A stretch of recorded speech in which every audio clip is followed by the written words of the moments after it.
Last వీడియోస్లో భూమి నుంచి వస్తున్న వేడి నీటిలో గుడ్డు ఉడికించి చూసేటప్పుడు చాలామంది కామెంట్స్ చేశారు కొంతమంది, ఇందులో బియ్యం ఉడుకుతాయా లేవని. ఈసారి బియ్యం కూడా ఉడికించి ఇందులో టెస్ట్ చేద్దాం. చూడండి, చాలా వేడిగా ఉన్నాయి వాటర్ అయితే. చూద్దాం ఈరోజు బియ్యం కూడా ఉడుకుతాయా లేవు. కాటన్ క్లాత్లో బియ్యం అయితే ఇప్పుడు కడదాం. బియ్యం అయితే తీసుకొచ్చాను, దీన్ని ఇందులో వేసి చూద్దాం ఉడుకుతాయా లేవు.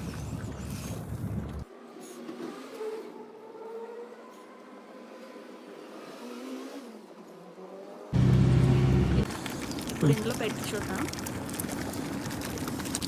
టైం అయితే 10:40 అవుతుంది. చూద్దాం, ఒక 20-25 మినిట్స్ పెట్టి చూద్దాం.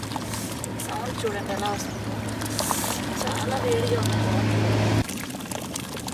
ఒక 2 సంవత్సరాల క్రితం ఇదంతా కూడా కొంచెం ఎక్కువ ప్లేస్లోనే ఉండేది, ఓపెన్గా ఉండేది అనమాట.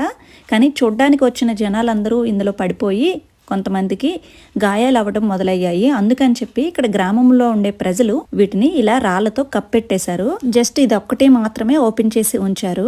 ఇంకా మీకు కొంచెం ఓపెన్ ఎక్కువగా ఉండే వీడియోస్ కావాలంటే ప్రీవియస్ లాస్ట్ ఇయర్లో నా యూట్యూబ్ ఛానల్లో అప్లోడ్ చేశాను, ఒకసారి వెళ్ళి చెక్అవుట్ చేయండి. ఇదంతా చందనం కలర్లో ఉండేదంతా కూడా ముల్తానీ మట్టి, నేచురల్ ముల్తానీ మట్టి అనమాట. ప్రీవియస్ వీడియోలో ఆల్రెడీ చెప్పాను కదండి. ఇక్కడికి వచ్చిన వాళ్ళు కంపల్సరీ మట్టిని అయితే తీసుకుని వెళ్తారని. మెయిన్ గా ఇక్కడ లొకేషన్ గురించి చెప్పాల్సిన పనే లేదు, చాలా బ్యూటిఫుల్ గా ఉంటుంది. అయితే ఇక్కడికి వచ్చిన వాళ్ళు ముల్తానీ మట్టిని ఎలా కలెక్ట్ చేసుకుని ఇంటికి పట్టుకెళ్లాలో మీకు చెప్తాను రండి. ఒక పాలిథిన్ కవర్ ని తీసుకుని చెయ్యి పెట్టకుండా ఏదైనా అక్కడ ఉండే రాయితో గానీ ఎంతోనైనా ఈ విధంగా కలెక్ట్ చేసుకుని ఒక కవర్ లో వేసుకున్న తర్వాత ఒక చిన్న పుల్ల తీసుకుని అడుగు భాగంలో అక్కడక్కడ కూడా చిన్న చిన్న హోల్స్ పెట్టండి. ఈ విధంగా హోల్స్ పెట్టిన తర్వాత ఎక్కడైనా కాసేపు వేలాడదీస్తే ఇందులో ఉండే ఎక్స్ట్రా వాటర్ కంటెంట్ అంతా కూడా కిందకి కారిపోయి కొంచెం డ్రైగా తయారవుతుంది. మీకు జర్నీలో పట్టుకెళ్ళడానికి ఎక్కడా కూడా వాటర్ లీక్ అవ్వకుండా చూడండి ఈ విధంగా గట్టిపడుతుంది.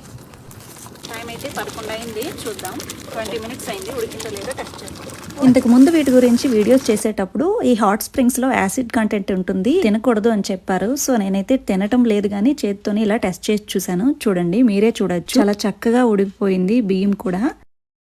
చూడండి, ఎక్కడ కూడా పలుకు లేకుండా ఈ 23 మినిట్స్ కూడా చాలా బాగానే ఉడికిపోయింది. మీకు ఇంకా డౌట్స్ ఉంటే చెప్పండి, ఈసారి లైవ్ చేస్తాను. ఈ వీడియో మీకు నచ్చితే లైక్ చేసి షేర్ చేయండి. Thank you for watching.